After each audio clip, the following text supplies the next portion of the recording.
Hi everyone, welcome to the Car Chat podcast. And with me today, via the joys of Zoom, I have Scott Mansell. Hello. Hi Sam, how you doing? Very good, very good. It's a bit of a shame to not see you in person. We had planned that, but you know, this is life nowadays. But Yeah, it's a shame. I was itching to come and see you and say hello and actually have an excuse to get out of my house or my office. But there you go. We're confined here for the moment, unfortunately. yeah, it is what it is. I was having a look back, and the first time you were on the podcast in March 2019, you were one of the first people I had on the podcast actually, which was a while ago, pre-pandemic and all of that sort of stuff. And at the time, you'd been putting some videos on YouTube, but you weren't that set in the idea. And you were doing a lot of driver training and stuff like that. And I believe in the interim, one of those has massively taken off. And I imagine you're still, I don't know what's been going on. Yeah, so 2019 was a big year for me in terms of the coaching that I did. I personally trained 120 drivers that year. Wow. Different drivers. And I worked it out, that was 26,000 miles in the same car on the same track. On the same track. On the same track. And, what it did was really give me some deep insights to drivers, what their blockages are, because the drivers were the only variable. As I probably mentioned before, but I really got deep into it. I was doing 10 days down there a month, all the way through the year. It was, really, really intense. You know what it's like being in a race car or in a car on track, the level of concentration it takes. And when you're coaching, the concentration level is the same, if not more, because you're feeling the car, you're explaining the concepts to the drivers. And during those training days, it's not like we're doing 15-minute sessions and then stopping for 45 minutes. We're on the track all the time.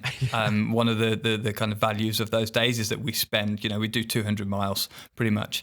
So I did so many miles, and it really opened my eyes to what the blockages were.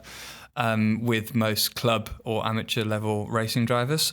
And then, from there, obviously we had some big issues last year. And as all the circuits closed down, the on-track training had to stop, which was worrying because, we'd just built up a load of momentum.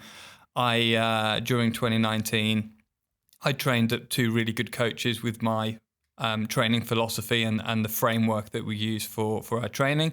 Things were going so well in the first quarter of 2020.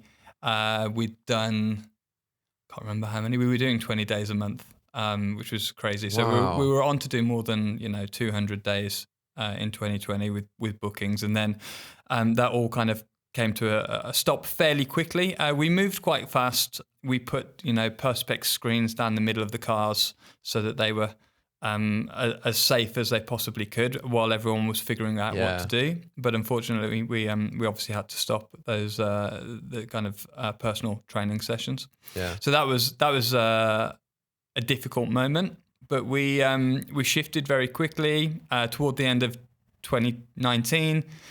We'd started. I partnered with a guy in Canada called Mike on a sim training business.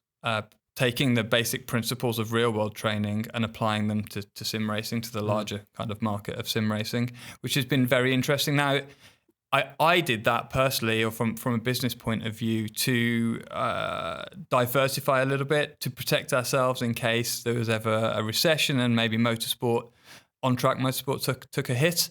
But then, we'd just got going in terms of building out a training program for the sim racing, and then the pandemic came and everybody bought a simulator, and so that's been that's grown very quickly. We're training 300 or 400 drivers a month. 300 or 400 drivers a month. Yeah, it's crazy. Yeah, it's really. We've got a number of different products there, and we're expanding into different platforms and things like that. We've got a reasonable sized team there, and some great coaches that are much better sim racers than myself. Wow. And then you mentioned YouTube. When the revenue from the on-track training slowed down, I decided to broaden the content on our YouTube channel, and it's been absolutely crazy, to be honest with you. We started 2020 with like 103,000 subscribers, I think. Yeah. And we ended it with 410. I don't know what it was. Yeah, it's like just absolutely because I was more looking than 300,000. So in those 9 months, basically, you can see them if you look at my analytics. It's like it's flat. And then in March, when I changed and took some, took some training and some consultancy on how to build a YouTube channel, it just goes bonk like this, and it's grown ever since. It's crazy. So that's interesting, and I always saw the YouTube channel as being a vehicle for pushing the on-track training, which it is. I don't know if your listeners know, but at the beginning of our YouTube channel, my whole aim was to give value to amateur racing drivers, to club racing drivers. So we've got some really highly valuable content, like how to trail brake, understanding weight transfer, all of these different aspects, techniques that you will need to understand to become a fast racing driver. But to be honest with you, they're pretty dry. They're lectures, they're seminars.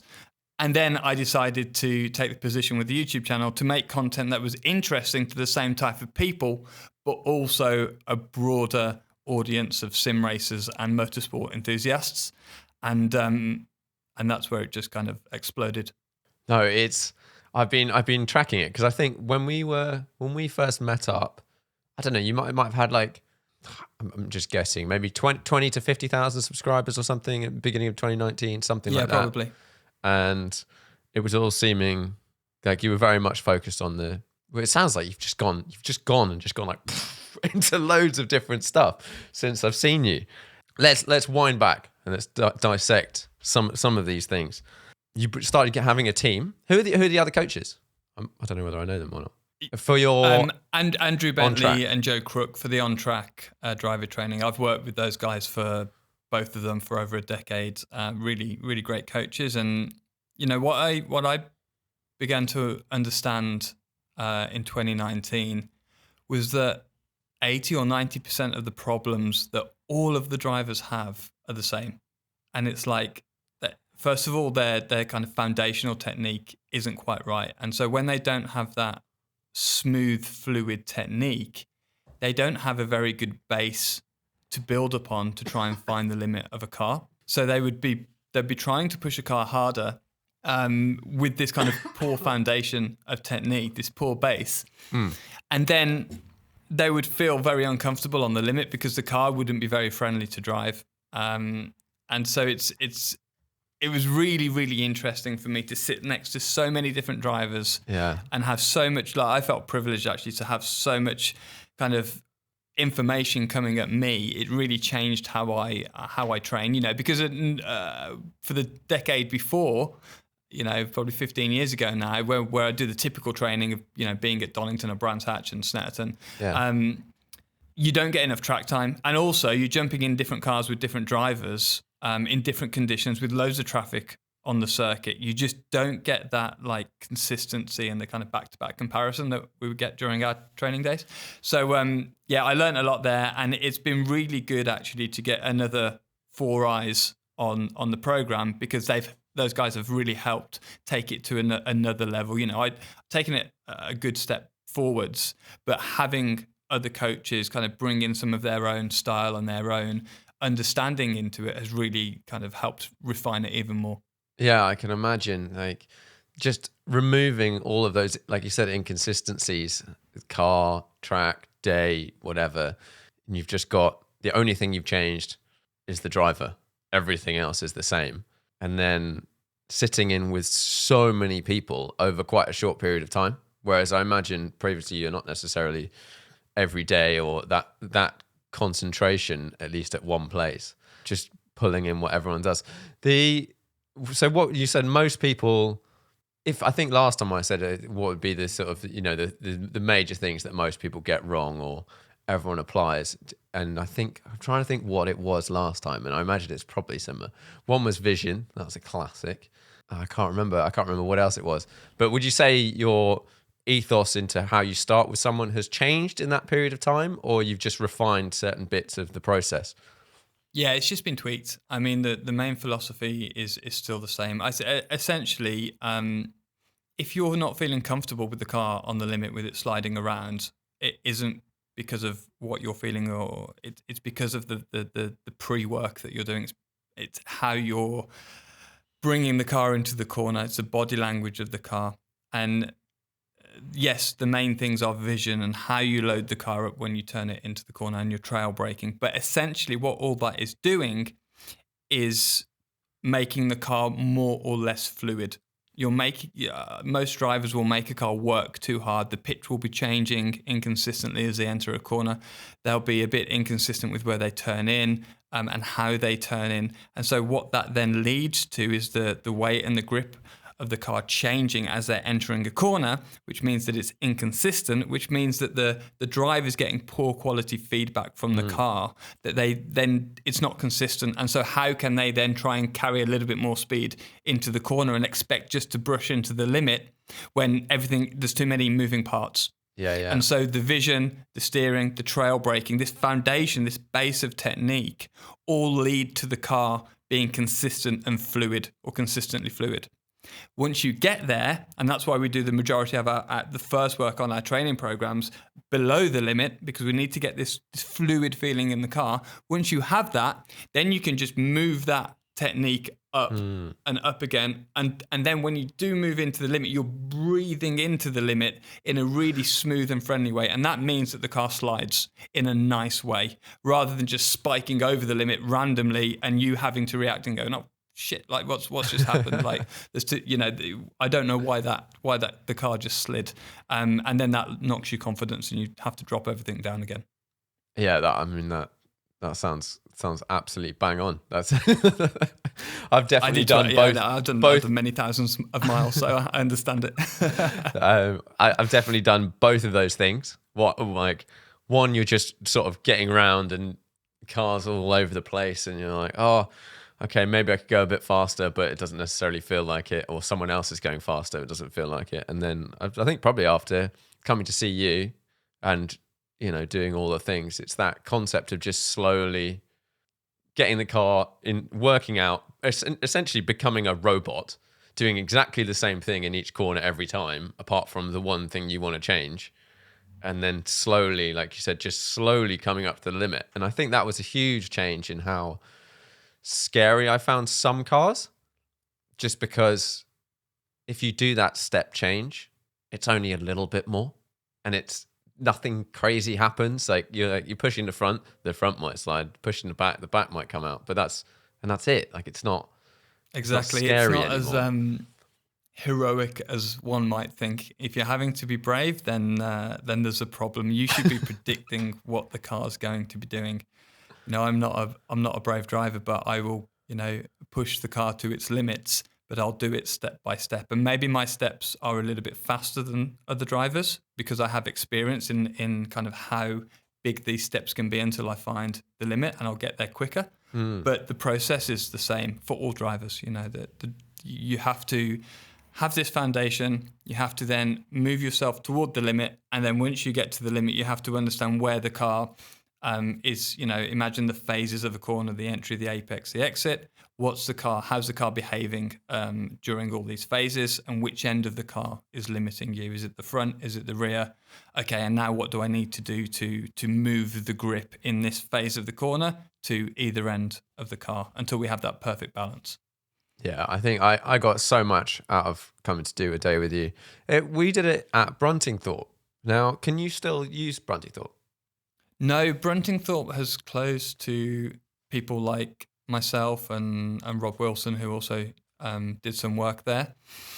So we've found another circuit, and we're working from there. Actually, it's more of a proper track than Bruntingthorpe. If you don't know, Bruntingthorpe was a kind of 50% track, 50% airfield, which kind of did have its positives because we could form whatever types of corners we wanted, and that meant that we could describe different techniques quite easily. But as you know, Sam, part of it was kind of cones on a landing strip, and so that removes it slightly from a proper track. Now with our new circuit, it's a proper circuit, with white lines and everything like that, and it works very, very well. Where are you now? Sorry, I'm missed We're at that. Presswold Hall near Where's that? Loughborough. Okay. Yeah. Yeah. It's an old airfield, but it's formed as a proper track. And what is it normally? Obviously, it's a track. They run like those driving experiences from there where you can drive a Ferrari for £49 or whatever. yeah. Or you can drive an MX-5 and learn absolutely everything. Yeah, we have to charge £49.50, but there you go. No, it sounds like that is coming along. I was doing amazingly, and I thoroughly enjoyed our session, and I think we'll probably have to do another one at some point. I'm definitely keen, it's great. I mean, we get quite busy. such good feedback. People have, I don't sound too salesy, but people have massive breakthroughs.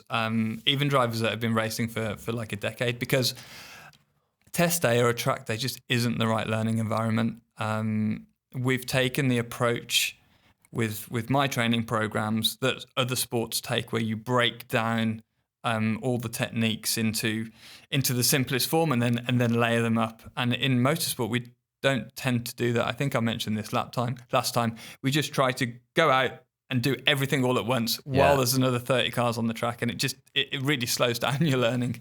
And so when you break those things down and don't have all the other distractions and have a great coach sat next to you, just gently pushing you in the right direction, it works really well. We don't just tell the drivers what to do. We try and get them to think through what's going on, because the goal of our days is that when you leave, you can go and work through these same processes and figure it out yourself when you're going on your next test day, rather than needing to have a coach there to say, oh, you need to brake 5 meters later, or you should be able to figure that out yourself and understand how to get there. So that's the main goal of what we do.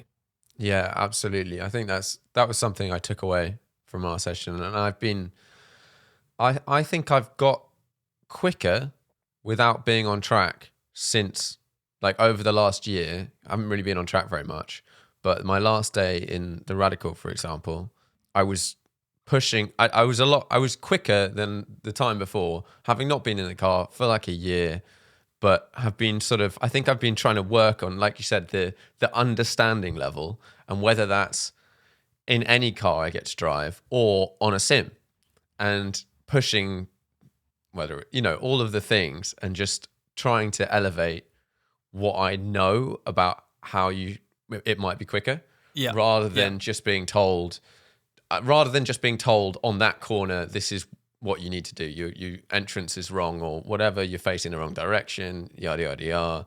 You pulled the handbrake, shouldn't do that. All of these things that, like, I mean, you can find time by kind of being told what to do, but you will never get to the pace. You'll always be, in kind of our experience, you'll always be 1% or 2% off the ultimate pace, because conditions change, tires go off, fuel comes out of the car, whatever it might be. And so it's not a static environment. There's always things changing. And so you have to, first of all, feel what's going on. And then you have to be able to manipulate and move the grip around through changing your technique. And going back to what you just mentioned, driving a car quickly is a challenge, because we all get a surge of adrenaline when we're out there. And as soon as that happens, we lose the finesse in our driving style. And so you need to be able to push, but also keep everything nice and smooth. And it's a very difficult thing to have the finesse, but also push as hard as you can go. Yeah, I think a lot of people, the harder you push, the more frantic you get, and therefore that's not you're losing that ultimate level, aren't you, of grip? Yeah, I don't know if I mentioned it last time. We had a couple of psychologists come in through the programs. Now they weren't racers, but I just wanted to get some feedback on how we were teaching and the processes that we were trying to embed in our drivers. And they said that the problem is when you push somebody and they begin to go into fight or flight, the brain's priorities become something different. The brain's priorities become protection, saving you. And so rather than having that kind of conscious thought where you can rationally say, okay, so I was going into that corner and it was oversteering, and so I need to try and give the rear a bit more grip, going through this process, all of a sudden it comes, get the thing slowed down or be quite aggressive with it. You're ready to run. And so as soon as that moment happens, all of the fluidity disappears. And so it's this balancing act where you need to push yourself hard and be comfortable, which then allows you to have the finesse. So it's more about the kind of how comfortable or acclimatized to the new speed the driver is. If they feel uncomfortable mentally, then they're going to be harsher with their inputs. And so we have to build them up in stages where, part of the problem is the drivers don't believe the car can go around the corner that quickly. They're, in their brains, they've got this ceiling of, 1.2 G lateral load, and actually it will pull 1.3 G, and we have to get them there and get them comfortable. And as soon as that happens, they can consciously think about what they're doing, and then everything kind of comes together. But until they get to that point, they might be a little bit harsh with all of their inputs. Yeah, I've definitely experienced that, where someone says, or you're at a certain track in a certain car, and someone else is going 10% faster or 5 miles an hour faster around the corner, and you're like, yeah, but if I go 5 miles an hour faster around that corner, I'm going to hit a wall. So that's not the mindset you want. That's not a mindset that's going to get you 5 miles an hour faster, and your car may not be able to go 5 miles an hour faster. No, it may not, but if it's the same car, it can likely go 4 miles an hour faster. Exactly, the different. We have lots of drivers say, "Oh, wow, someone's come past me, and their car looks like it's on rails. It's got more grip than mine." And what they don't always realise is that the limit is it's not a static line. It's actually a band, and how you put your inputs into the car drastically changes how much grip it's got. And so once you have that fluidity, the limit raises up a little bit and you can travel through the corner a bit quicker. Now, of course, there may be some difference in tyre wear or setup or things like that, but I would say most of the time the difference is in driving technique. Yeah, not your typical racing driver excuses. Exactly. So amongst all this, you've been training a lot of people, and then you started a sim training business. And is that specifically I imagine that's a bit of a mix. Is it for people to get faster at sims? And then there's also a bunch of people that would like to use sims to help their on-track driving. And do you do both? Yes, we do. So the main course that we have at the moment is based on the program that we did, our Pure Pace program. It's the kind of the fundamentals of driving, making sure your vision's right, understanding how to drive a fluid car, how to move the grip around when you need to, how to trail brake properly. Because it's the fundamentals, because it's the core of driving, both real world and only sim drivers use it as well. So it's a mix of both, to be honest. And the sims are getting so good nowadays that the techniques transfer across. Most of the techniques, at least, transfer across. Of course, in some of the sims, there are some little tweaks that you can do to be a bit quicker that are slightly unusual or different to the real world. But these things don't work unless you already have the fundamental core technique. Okay. Which most sim racers don't have. So you need to get that right. And then, if it's a case of doing something strange with your downshift or whatever that might be in each particular platform, then so be it. But you need to have this core technique first. Yeah. Yeah, I've always been amazed when I play like GT Sport or something, and you look at the fastest lap time. And the fastest lap time is always it's like 10 seconds a lap faster or something. And it's like, I just don't understand. And then you watch back some of the videos. You'd be much better though, Sam, in a proper sim. You'd find it much more intuitive. And, something like GT Sport, the technique is very different to what you would have experienced in the real world. Whereas if you get into iRacing or ACC, Assetto Corsa, the physics are a lot more realistic, and so that gap would be much closer. Still, it's difficult to get up there with the really quick guys because they do just spend so much time practicing. But for me, I use the sim to train for the real world, and so when I do races, I'll race with real world drivers as well, and I won't do any of the kind of sim specific techniques because I don't want to form a habit around them. Like, for example, just rapidly pulling the left paddle Yeah, it depends on the platform. Like in iRacing, that doesn't work. In we have an F1 2020 course. That is a specific thing that works really well in that game. In iRacing, you can leave a little bit of throttle on when you're entering the corner, and it actually gives the rear a bit more grip, which is slightly strange. There's a few bits, but it is like I'd say it's only like a % or 2. It's not much. A small bit at the end. Yeah, it's one of the things that we do. We have like a club called the Sim Racing Academy, where we have drivers in there who will race with each other. So they're not having to go into public races all the time, and there's a respect there. They're not all going to crash into each other. And the sim's great because you can do other things that you can't do in the real world. So, for example, during our course, during the we have 4 different weeks. So we start with Vision Week, and then we have Trail Braking Week, Steering Week, and Grip Manipulation Week. During the Trail Braking Week, for example, we get the drivers just to use an oval in the game, because you get massive repetition on the same corner over and over and over again. The entry of the corner's really long, so you have plenty of time to play with the brake pressure and therefore feel the car move around. And you have to have like a really finesse feel on it, but you just get to do it over and over and over again. So they're drills. So it's actually great for training in that respect, because it's very difficult to do that in the real world. And so you can learn pretty quick.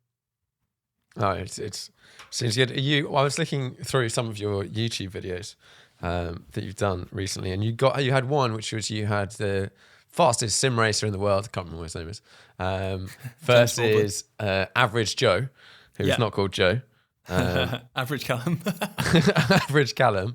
And you had one of them on a very high-end sim setup, and one on like the cheapest-ish or a cheaper setup. And I didn't actually watch. I just saw that you'd done it. And I thought we did. So James Baldwin won the world's fastest gaming competition 2019. Super quick on the sim, super quick in the real world. So James drove in British GT for Jenson Button's McLaren team this year. Yeah. They won the first race out, which they was were crazy. very quick. So James jumped in this McLaren. I spoke with him like the week before, 2 weeks before they did the first round at Alton. And he was like, man, like, we're not doing any testing. I'm just jumping in the car and going like, and I was like, bloody hell, James, like, this is at Alton Park in a GT3. It's not the easiest challenge. There's no runoff. It's a great track, but it's difficult for you. He's never been there in his life, obviously. Wow. In the real world. And I think they qualified second. I can't remember, but they won. I mean, he did a great job. Obviously, he'd done millions of laps there in the sim, but that shows you kind of how they can transfer. And James is a great sim driver. He can figure out and adapt to a car or a track or tires going off. Yeah. Whereas some of the sim drivers, the issue is that they have the opportunity for so much repetition and doing so many laps, because they might spend 8 hours a day training, that they get there just through laps. So then when you put them in a real car and they don't get that opportunity, they might only get 30 minutes because they've got to share the car with someone else in practice. They struggle, but James can get up to speed really quick. So massive respect for him. So we did this video, as you were mentioning, where, I mean, I've got a I don't know, about $7 or $8 rig here. Direct drive wheel, really nice pedals and so on, VR. And then we bought a £200 rig from Facebook Marketplace. And the steering wheel's really, really bad. You can feel like the notches in the gears in there. And we put Callum, who's actually pretty good, to be honest with you. He does a bit of sim racing, but just at an amateur level, in the expensive one, and James in the £200, which is still it's a beginner's sim. And he was still 3 seconds faster a lap. It was a good challenge. But yeah, it's crazy that they use their visual information so much more than real world drivers. So the steering wheel doesn't matter that much to them. You know, Yeah, we yeah. would get in the sim, and if we've not got a quality steering wheel and we can't feel the car load up and we can't feel it understeer or whatever, then we struggle. I struggle. But the sim racers use the visual and audio so much more. They can rely on that. So they're okay with a cheaper steering wheel. Yeah. I've been getting my excuses in forever playing whatever sim game and just spinning all the time. Like, well, I would not spin this in real life. And you're like, yeah, but you're not in real life now, so you've got to learn how to do this. But there's definitely, I think, levels of being able to. I've used a wheel where you can feel more, and I've used a wheel where you can feel less. And those bits where you're on the edge on a game that's like a bit snappy, it does make quite a big difference. Yeah. I mean, for us, for normal people, I think, who might spend, I don't know, a couple of hours a week in the sim, spending the money on a wheel is definitely worth it, because you don't have to learn through kind of brute force. You can feel everything, and you can treat it a lot more like a normal race car. Mm. And then you've done something completely different. You took Callum and you were going to get him better at some racing. Yeah. So how did that go? It's a great story. Callum's getting a lot of airtime. So yeah, I had this idea. So the YouTube channel's been growing. We're building the team here. Callum does some of the editing, does a bit of writing as well for the channel. Really, he's a engineering, or was an engineering student. He's a graduate now, and so I thought it'd be a great idea for the YouTube channel to take someone who loves motorsport but has never really been on track, or never been on track at all, and show how they can get into motorsport and kind of teach through him. You know, have content where we're training him and using data and going on one of our training days and so on. So I gave him the idea for the first video was to see if you could buy a decent track car, a fun track car for £1,000, for £1,000. So I gave him £1,000. I go and find a car. So obviously we went down the MX-5 route. He bought a Mark 1 MX-5. That was all great. I had some stuff to do, so he went and collected the thing. went to look at it, and it was all great. So we bought it, and then on the drive home, he managed to drive it into a ditch. It wasn't a great start to this series. It was a great start. So unfortunately, the thing ended up kind of sideways into a ditch. Fair play to Callum. He got it out of there, took it home, bought all the bits secondhand, matched all the panels, fixed it himself. So he learned actually quite a lot about putting a car back together. Changed a few panels on there, a couple of wishbones, and got it all did all the geometry again. And so the car's ready to go. So as soon as we kind of come out of this lockdown, we'll get him back on track, and or get him on track for the first time. Going to put some belts in it, I think, some proper belts in it, and we'll get him on the track then and give him a bit of training. That is like it almost. I mean, it's unfortunate. It's not what you particularly want, no. But it's as a story, it's great. Like this is the starting point. He's went to buy a rear-wheel drive car. Had he ever driven a rear-wheel drive car before? No, he hadn't. No. Okay, no. So never. And I mean, I don't think he'll mind me saying this, but he came out. It was. It wasn't funny, but also it was funny.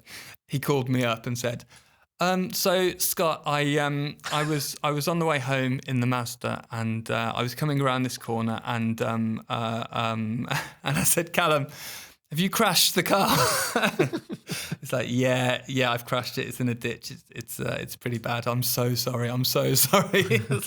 Callum, okay, are you okay? Yeah, he was completely fine. So he, it was kind of, you wouldn't write that, but it happened, and he was really great about it. And as long as he was safe and not hurt, then I was fine. Yeah, and the car wasn't a write-off, and it wasn't too bad to repair it, I don't think, was it? And it's like I said, it's a great starting point. Like he's coming from this point of never driven a rear-wheel drive car. He's realised how you need to be careful in a rear-wheel drive car, and so this is a great point to learn and see where further down the line. Yeah, exactly. Yeah. So I was sorry. What I was telling you that about when he called me, because he said he had to swerve to miss someone who was in the middle of the road, but I'm not sure. I think he might have had a heavy right foot. Oh, that's a good one. That's a good one. I was looking through, and like your YouTube videos are generally, I actually you can correct me on this, but I would say that at the moment that you're trying to find sort of like interesting, slightly engineering, general facty type motorsport based things. That is a really vague stage, but no, like, I mean that's basically what it says on our strategy. So you've nailed it. Interesting motorsport, and find an engineering aspect to explain the two things that I love. How do you come up with these ideas? Like, I'll give you just an example for the listeners of, like, one of them was like, how do dragster tires accelerate from, and then something blah blah blah to blah blah blah. That's on 7.5 million views. Sweet, yep. That's going well. That one. You've got a whole bunch of like racing driver reacts to, which is great.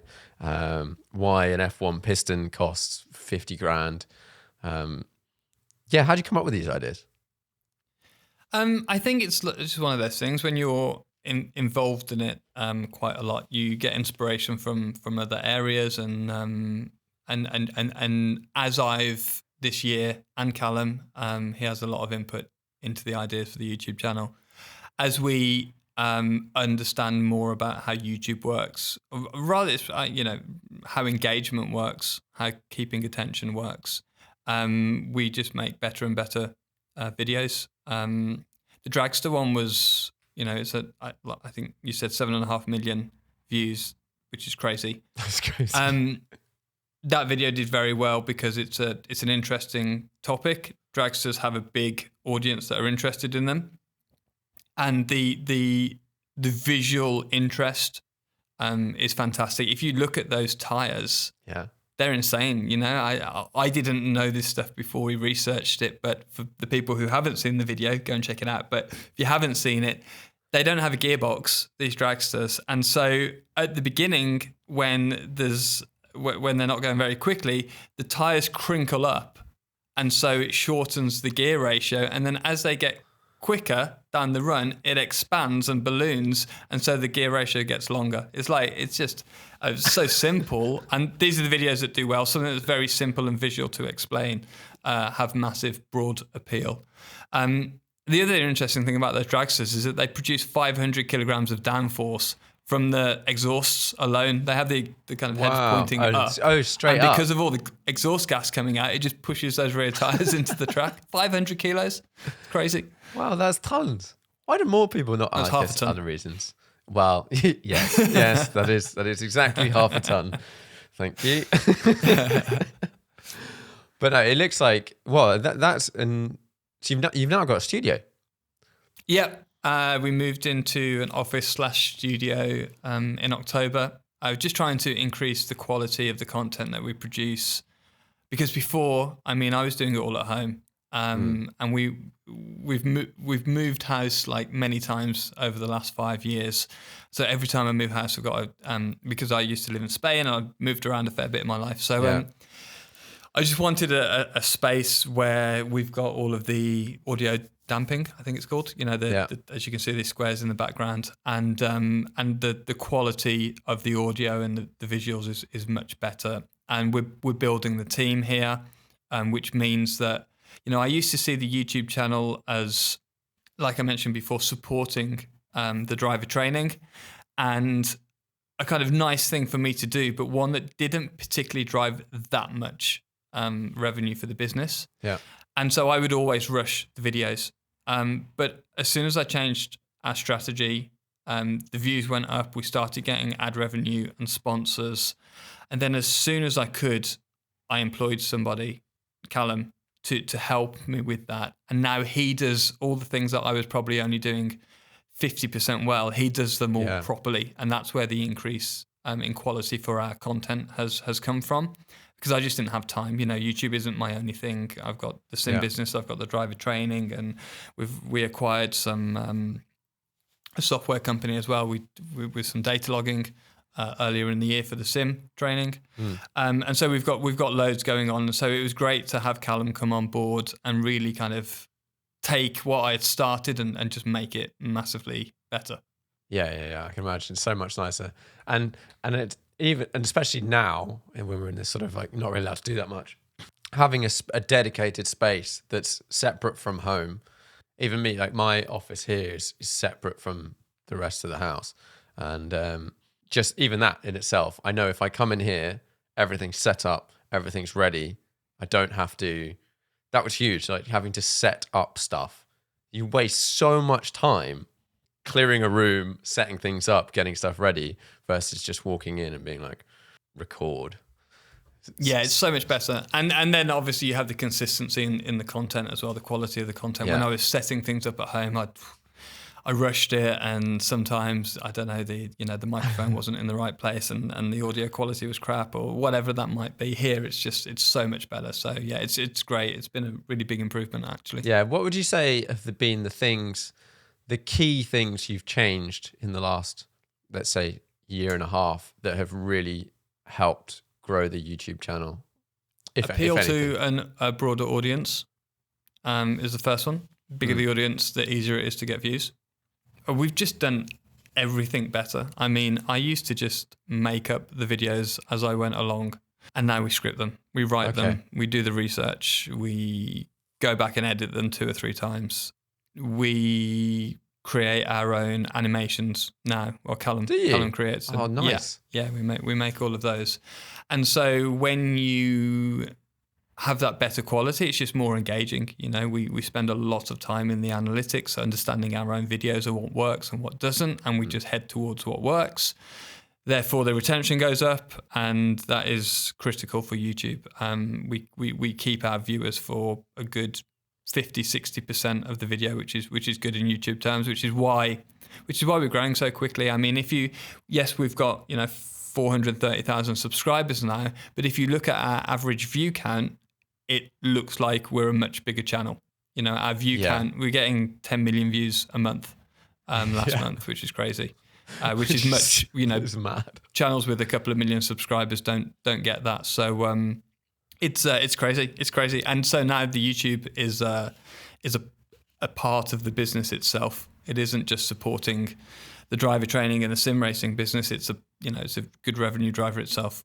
Yeah, which is it's great. That's the best encouragement, other than obviously everyone watching it and loving it, is getting something back for all this effort. But definitely, I watch a bunch of your videos, like whatever it is, whether it's like the suspension that's not a spring or the F1 car that runs off blah blah blah blah blah. I'm like, yeah, click. Yeah, exactly. So that's the other big learnings. Like the topic needs to be interesting itself. If I make a video about how weight transfer affects grip going into a corner, that's one thing. But if I make a video about a Formula One car and a driving technique, and then push into that some of the weight transfer lessons that I want to teach, it works much better. So that's the thing, is I try to, where I can, add in some of my own experience into it, but it's more, we more rely on it just being interesting, because it's a lot of fun, to be honest with you. We love it. Yeah, I imagine it's great, and it really comes. I think it comes through that you love the topic. You're very knowledgeable about it, and like you said, you've done the research. So even if you weren't knowledgeable at the start, you're knowledgeable by the end. And yeah, everyone is clearly enjoying it, and that's why, yeah, like you said, 10 million views last month. That's insane. It's all going very well. So at the moment, presumably you're not allowed to do any driver training. No, we're closed down at the moment. There's a review, so we'd also booked in to run our first track day, March the 3rd at Donington, but it's not looking too promising at the moment. There's a review from the circuits from MSV in the middle of Feb, I think. So we're going to see, but it may be that we kind of get pushed down, because obviously they prioritize their own stuff and racing. So yeah, that's quite fun, getting all of anyone, but presumably a lot of people that you've coached all together. on track. Yeah, I was trying to do something different and to add some value, because if you look at the track days, basically you're renting a circuit and then you're spreading the costs across however many cars you have there. And so aside from the number of cars on track, there's not too much difference between all of the different track days. So what I was trying to do, and it was invitation only, but it was I was trying to kind of prepare people better for their track day so they actually learn something. So we were going to have a couple of seminars before, like how to, the secrets of Donington and what you should be looking out for, how to reach the limit at this specific circuit, what that kind of process and structure looks like. And then each driver was going to get a feedback session from one of our coaches on their driving before they even got there. So they were going to send us their video footage.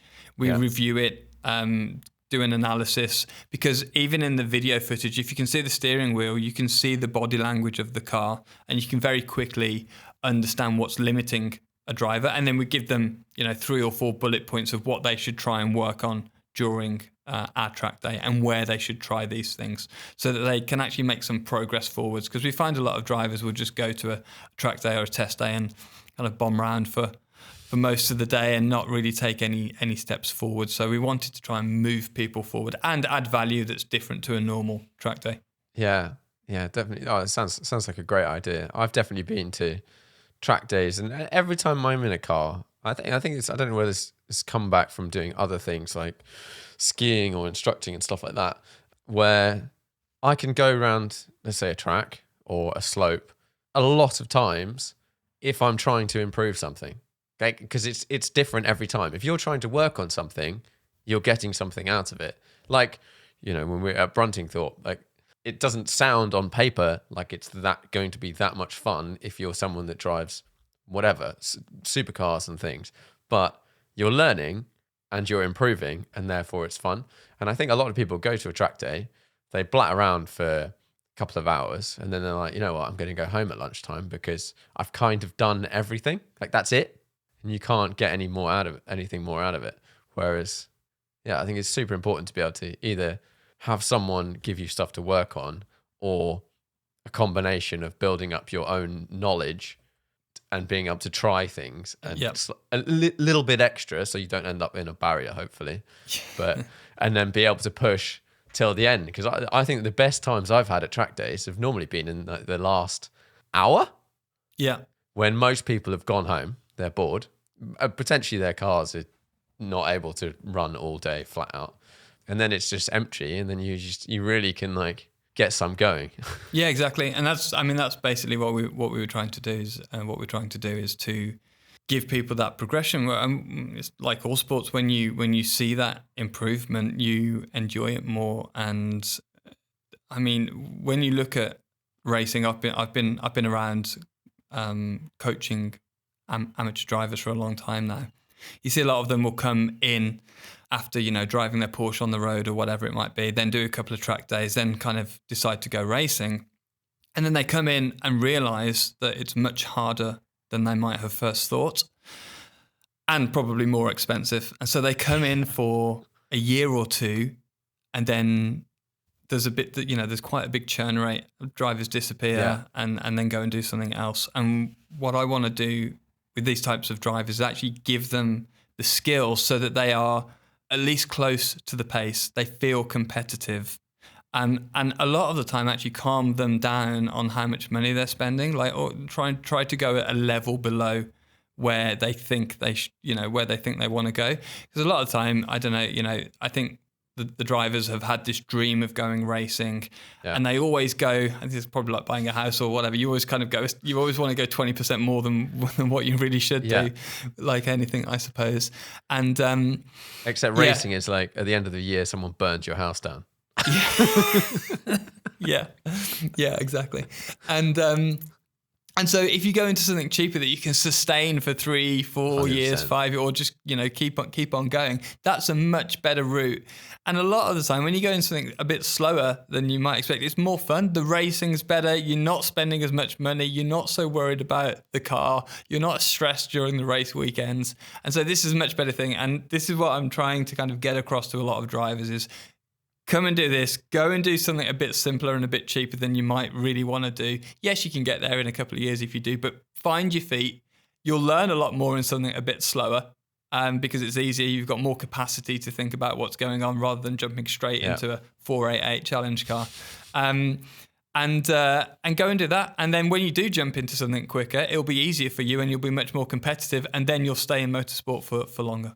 Yeah, and you won't have... You'll make your mistakes in some... Like, this is something I always said to myself. It's like, okay, do more much, much, much cheaper racing. And I really enjoy the cheaper racing. Like whether it's... what was it? I can't remember. One of the 24 hours in a Citroen something. C2? Yeah, C1. C1, that's the one. I think so, yeah. And like me racing that car it's just so much fun. And there's a huge factor of it, of like the value is just not that much. At the end of the day, like something goes wrong, a tire costs like 20 quid. Like a new set of stuff, just the consequences are so much less than in something going 3 times as fast and you smash a front end and it's like 20 grand. It's like you could race it for 2 years, 3 years of C1s and then absolutely. No, I get mean, the crashes out of the way. Ideally, you don't have any, but make your mistakes in the cheap stuff. Yeah, and I mean, I'm sure the racing in those 24 hours is absolutely fantastic. Oh, it's mega. You must get a massive tow. You're always alongside somebody. You get a good stint in them. I don't know what the stint length is, but you get a good 3 hours. Hour. 3 hours. There you go. You get a tank of fuel. I mean, that's fantastic. Which lasts up to 3 hours. Which, yeah. By that time, you've done about 60 miles. yeah, exactly. Yeah, pushing like whatever it is, 3-minute 40s around Spa. Is that what it is? It's 3:37 or something like that. Is it? Wow. So they're slower than the Fun Cup cars. Fun Cup times 3:06 or something like that. Yeah, but then you have the TCVs as well, which are like 4 something. Okay, yeah, they might be across the line for me in terms of how slow they are. They can't keep up with the safety car. No, I think the Citroens are at my limit of low speed. Yeah, lots of fun, and yeah, and that's it. I think the more I do stuff like that, the more I look at the other things, and I still have my Radical, and I still drive it occasionally, but that's more of like a driver education skills situation at the moment. Like I probably will race it a little bit, but I only want to race it when I feel like I'm really up there pace wise. Yeah.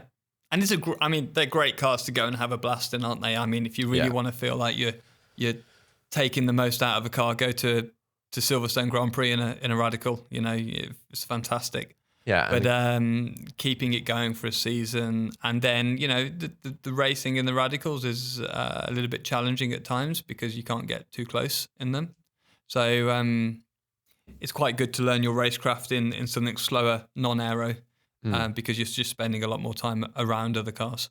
Yeah. If you've got 100 cars on track or whatever hilarious amount of cars on track, your interactions with a car per lap is crazy. Whereas if there's 25 on the same track, some people race around and they don't even see another car, which that's not what racing is. No, that's just going around. Yeah, of course, and and with the aero stuff, you can't get too close to the cars in front of you, so it makes everything a bit more of a challenge. And when you do, you just have to kind of you go for it, and then it's done. Whereas in the slower stuff, you might have a battle for a third of a lap or something. It's great. Yeah. You really get to understand the ebb and flow of racecraft. Have you got any racing lined up at all? So I raced in the Revolution car. Oh right, yeah. How was that? I did 2 rounds because they invited me to go and do it. It's fantastic, great car. Really enjoyed it actually, and it was really good to jump in. And they invited a load of great drivers to do it. Carpadia, Dons did it, Bradley Ellis did it, Nigel Greenstall did it. Some good level drivers. So it was really good to do. I hadn't done a single driver race for quite a while. I'd always been paired up with a gent driver. So it was quite nice to do something by myself and really focus on, I did a test day and I did the whole test day to myself, which hasn't happened for many years. So that it was great. I enjoyed it. The cars are they're pretty heavy, but they they're a great car because the window is quite big. So they're quick. I mean, I think they're 450 brake. Yeah. So for those people that don't know what we're talking about, it's it looks and to use another car that we just talked about, it looks a bit like a Radical, but ignoring another metric, it's a sort of small prototype racer, wings, lots of downforce, and it's like you said, I think it's 450 horsepower or something, 400 something. Yeah, I think so, something like that. Yeah, it feels like it. And I mean, to be heavy. fair, they kind of look a bit like a Radical, but they don't feel much like a Radical. Right. Radical's super light, not too much power, and this is a bit heavier with lots of power. So I'd say it's a bit more toward like a P3 car, like a smaller version of a P3 car than a big version of a Radical. But yeah, I really enjoyed it, and won a race at Brands, won the second race at Brands, came second in the first race. This was ridiculous. So it's on Brands Indy. I know Brands Indy very well, as a lot of drivers do because it's so small, and we go there quite a lot. But I put it on pole and got a good start, got away, and I hadn't been in a car all year. And these things are pretty heavy, and they've got power steering. And I don't really like the power steering, and I think it could do with a little bit of finesse in this car. You know, this was the kind of first race for these cars. And so I had it off or right down, and I got to, at Brands Indy, you don't really get a break. And I got to like lap 10 or lap 12. I think it was a 40 lap race. It wasn't that long, but I hadn't trained or anything. And I was getting tired. Like I could feel like my shoulder and my arm going, my chest. And so Carpadia was right behind me, and we'd gone from the others. Well, we were probably 3 or 4 seconds ahead of the others. But Carpadia was like right behind me. So I was having to keep an eye on him. But I was pretty comfortable. Then came down the start-finish straight. And as you know, at Brands Indy, you don't really get much time to do anything else because you're always in the corner. It's a bit frantic. So I kind of looked down, and because I didn't know the car very well, I was like, it's full of knobs everywhere, and looked down to find the power steering and like kind of just whack it up three notches. Yeah. And as soon as I got on the brakes to go into paddock and start to turn in, I thought, oh, man, I've made a mistake here, because it turned in, and I didn't really feel anything. Yeah. And it turned in, and I turned it in too much, and kind of just had a wobble, and was like, oh shit, what is going on? And we came down the dip of paddock, and I had a moment. Like the guy behind me must be thinking, what on earth is going on? So I looked back down again to find the knob, and kind of put it back. Got on the brakes for Druids. And, the run up to Druids isn't very long, so it was all a bit of a complete mess, to be honest with you. And got on the brakes, and I looked in the mirror. I couldn't see where he'd gone, and then bang, he got kind of halfway up alongside me, kind of gave me a little tap, and got past me. Oh man, absolutely! What a stupid mistake! That was a stupid thing. So I should have grin and bared it, to be honest. But yeah, but you didn't know, I guess. I was so annoyed. I know, but I should have. I did do a day's testing before. I should have at least tried it, or at least known where the gear knob was. But these things, I got invited like 2 or 3 days before the event, and I just just turned up. So so that was annoying. Then in the second race, I had a load of food and prepared myself, and went and did the second race, and I started pole again because I had the first quickest time and the second quickest time. Nice. In qualifying. So I started pole again and went, actually. Alex was behind me, but unfortunately he made a mistake that time and went off. So that one was a little bit easier. Nice. So it was good fun. And then I did Spa as well, actually, which was great fun. It was at the WEC race, the World Endurance Championship race, which was really good fun.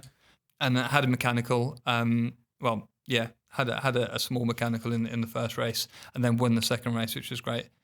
It started raining at Spa on slicks, and which was difficult. But it was great fun. Really, really, really good cars. Like I say, the window in them's very big. So for like a gent driver, which is their target market for it, it's a friendly car to drive. It gives you plenty of warning when it's sliding, so it's quite rewarding to drive. That's quite nice. Yeah, and I think a lot of people drive those cars with a view of like it's on their sort of road to Le Mans type situation. You know, they want to go up to the P3 and then a P2 and then whatever, or a GT car or something.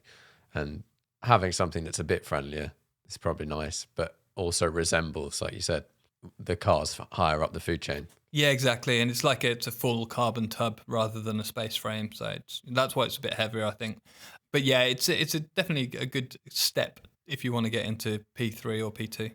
Yeah, I remember looking at it when they were starters. Their typical target market is essentially, I think their marketing strategy has been find everyone that has a radical and try and get them to move over. Yeah, I think so. And I remember looking at it and being like, yeah, but carbon tub. If someone taps that tub or those carbon body parts, that's going to be a spenny crash. But it looks like fun. Yeah, I don't know the prices of the. Excuse me, I don't know the prices of the spares, but yeah, I think it's 140. Yeah.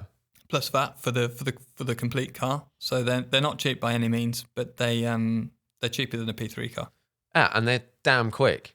Like there's nothing else out there that's much quicker than that. Like no GT3 cars or anything. They've got lots of good amount of aero, and it's a nice kind of like lazy engine as well. It's just got loads and loads of torque, so it feels great. You know, you're coming off the corner and it's wheel spinny. It's just nice. It's just a fun car to drive. Yeah, no, that sounds quite fun. Well, I normally wrap these up with 5 questions, but since you've been here before, we'll chop it down a little bit. See if anything's changed. No, I can't remember what you said last time, but 5-car garage, unlimited value. It's got to fit into your life. You did this last time. Sam, it might change. I'm not. You can have race cars if you want. I didn't prep either.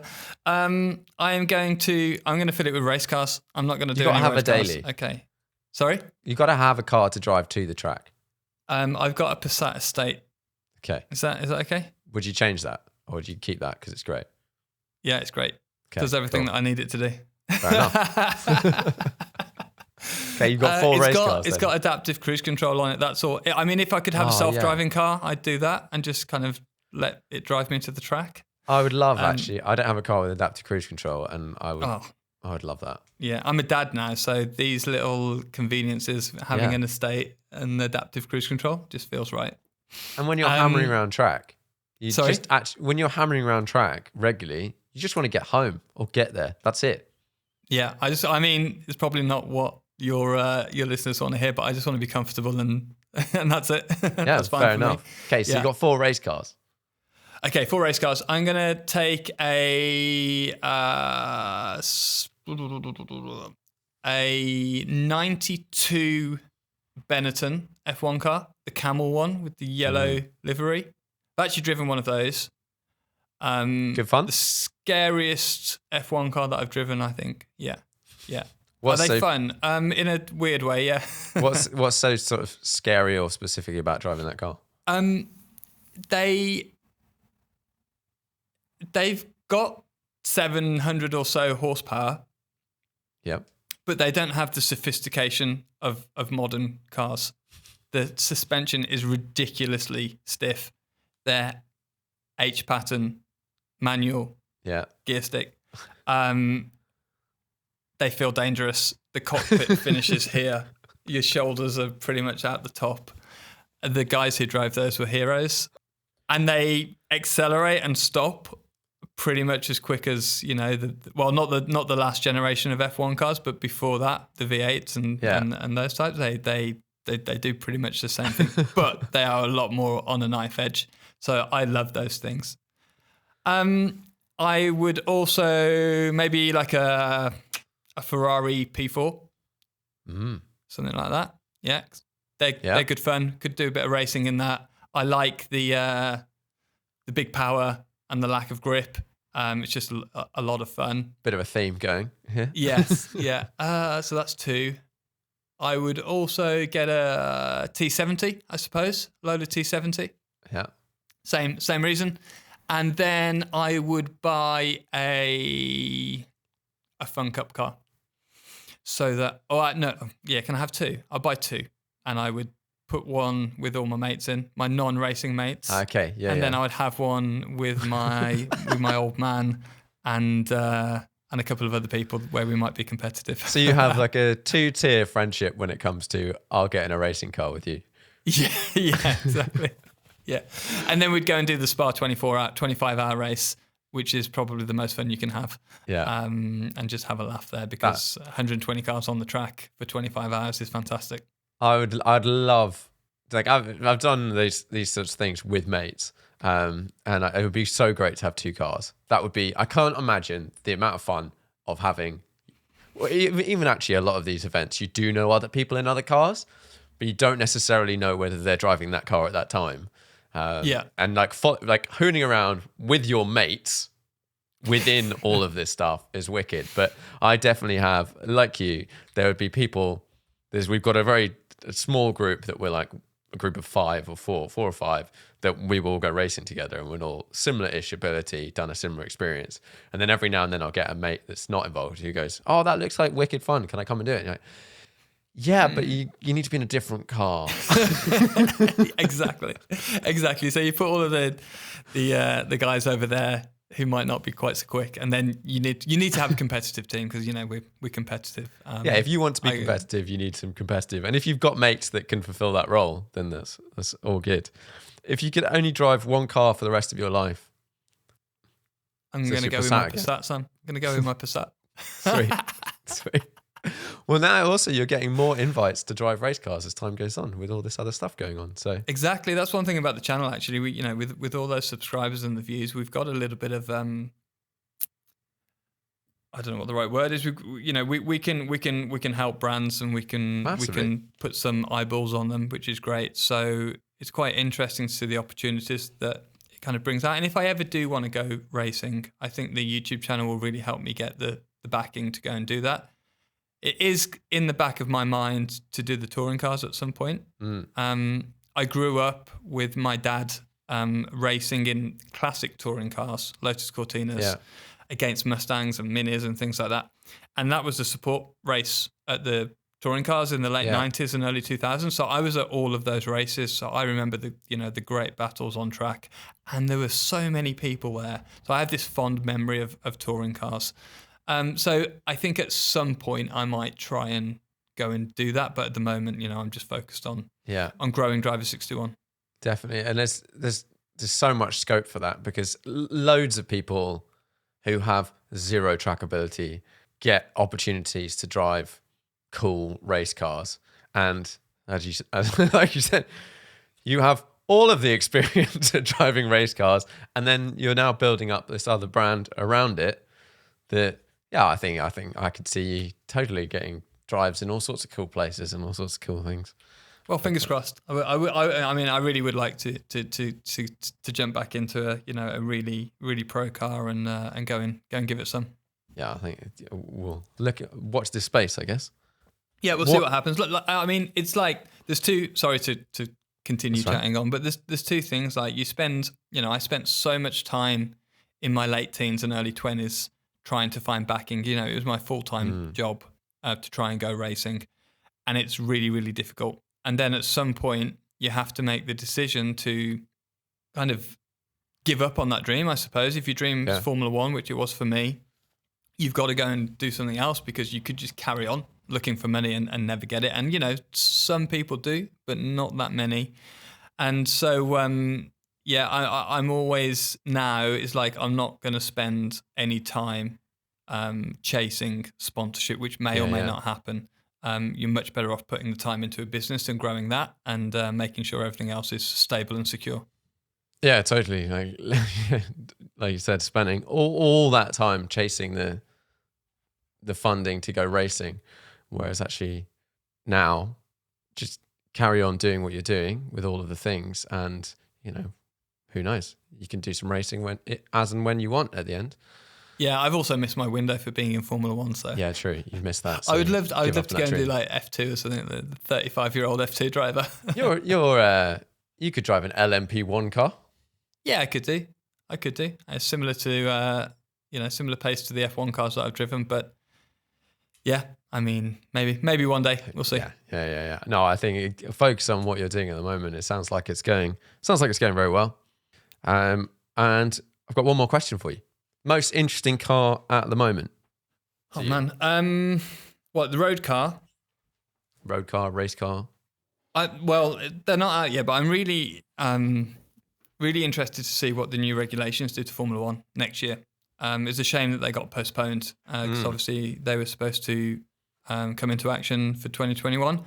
But this is obviously, I think it's Liberty's first kind of run at changing the regs to make the racing a bit more interesting and a bit closer. So that's the most interesting thing for me in terms of any cars, to be honest, because if they manage to make that happen, I think it will be really, really good for Formula One and motorsport in general. If they can make the racing a bit more exciting. You know, you watch the F2 cars and they're fantastic. The racing's reasonably close. There's a lot of action there. Yeah. Most of the time it's better than the racing is better than the Formula One. So if they can get Formula One to do something similar, it will be really, really great.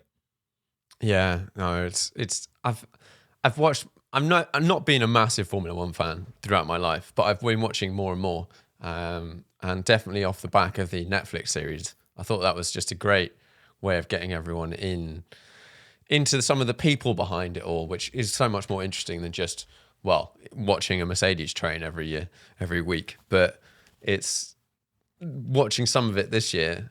Some of it has been good, but it needs to be less like, oh, someone presses a button and then they go past the other person. That just seems so like ridiculous. It's like playing a game. It's also managed, isn't it? It's also managed at the moment, just depending on the start, and then everyone settles into it and just drives there, waits, and then, it's also managed. They need to remove a lot of that if they can. Because a lot of the time when you go and watch the other races, the F2 or club motorsport, whatever it is, it's much more exciting than Formula One because there's more variables and there's less information there. It's less kind of engineered, so it's it kind of throws things into the mixer a little bit. Yeah. I just hope how fast are those cars going to be? Do we know? We've got a prediction of how fast it's 2022, isn't it? Those cars are going to be. Yeah. Is it like a little bit slower? They're going to be slower, I think, but the speed doesn't matter. You can't see on the TV, these new generation of cars don't particularly look much faster than the other ones. The speed doesn't really matter. I think it's the fact that everything's a bit the circuits are so flat and perfect. All the curbs are the same. There's so much runoff. Everything's kind of sanitized. So I think then they reacted by making these kind of fairly brutal cars, which we have now. But actually, if they made it so that if you did make a mistake, there's more of an issue, a bit of grass on the outside of the corners and so on. I understand the safety concerns, but you could have a bit of grass and then the tarmac. If they did that, then the cars could actually be, the same speed that they were 10, 15 years ago, and everything's fine. We just want some racing. Yeah. We want racing because that's the interesting bit. Watching a car go fast, especially on TV, it just doesn't. If it doesn't look fast, and generally a modern car doesn't look that fast because they're not moving around at all, which I think to a lot of viewers says they're not going very fast. Yeah. And you don't, unless you go to the track and see them relative to other cars, in which case they are bonkers. You don't. It's just sort of academic, really. You're exactly right. Yeah. I mean, the majority of the F1 cars that I've driven have been from the 90s, early 2000s. And those cars, you're driving like a radical, and there's a lot of fine adjustment in the steering wheel. Whereas when you watch them now, the modern F1 cars, they're just like this. Yeah, that's a combination of the suspension and everything being so good in the cars, and the circuits being so good that they can just be so refined on everything that they are sliding, but just like a tiny little bit from turn in to exit. Whereas before, when it was a bit harder and things were a bit more inconsistent, there's a lot more going on in the steering wheel, and so they look quicker. There's more mistakes. There's that's what we need. Yeah, and like you said, consequences. We don't want it to be dangerous or anything like that, but just if someone runs 2 foot wide, they just carry on because there's more track. Whereas if they're like I said, a bit of grass or whatever, just like something to give them a bit less grip, and therefore you can't just drive around the outside and then someone has to tell you need to slow down. Yeah, no, exactly. I think they should be penalised naturally and penalised fairly significantly. without being told, like you say, to slow down or let somebody back pass. That's just rubbish. Yeah. Cool. Well, thanks very much. Thanks very much for coming on the podcast. It's been good to chat. It sounds like you've been absolutely cracking on since I last saw you. Yeah. Cheers, Sam. Thank you very much for having me. Absolute pleasure. And hopefully we can catch up in the future. Yeah. Sweet.